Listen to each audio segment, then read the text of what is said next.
పూరా local. Welcome to పూరా local. దేశంలో బంగారం ధరలు ఎప్పటికప్పుడు కొత్త రికార్డులను నమోదు చేస్తున్నాయి. గత 2 రోజులుగా స్థిరంగా ఉన్న పసిడి ధరలు గురువారం మరోసారి ఆల్ టైమ్ హైని తాకాయి.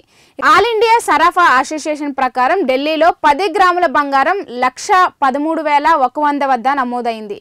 ఇక స్టాకిస్టులు కొనుగోలు కొనసాగడంతో ఈ పెరుగుదల ఆగడం లేదు. 2024 డిసెంబర్ 31న 10 గ్రాముల బంగారం 78,950గా ఉండగా 8 నెలల కాలంలో తులం బంగారం 34,150కి పెరిగి ఈ ఏడాది ఇప్పటికిప్పుడు బంగారం 43% పైగా ఎగిసింది.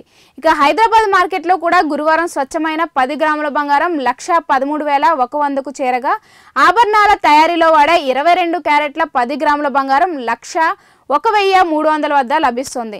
ఇక వెండి ధర కిలో 1.40 లక్షలుగా నమోదైంది. అంతర్జాతీయంగా నెలకొన్న ఆర్థిక అనిశ్చితి, డాలర్ కరెన్సీ బలహీనత, సెంట్రల్ బ్యాంకుల కొనుగోలు వంటి అంశాల కారణంగా పెట్టుబడిదారులు సురక్షిత సాధనంగా బంగారాన్ని పెద్ద ఎత్తున కొనుగోలు చేస్తున్నారని నిపుణులు పేర్కొంటున్నారు.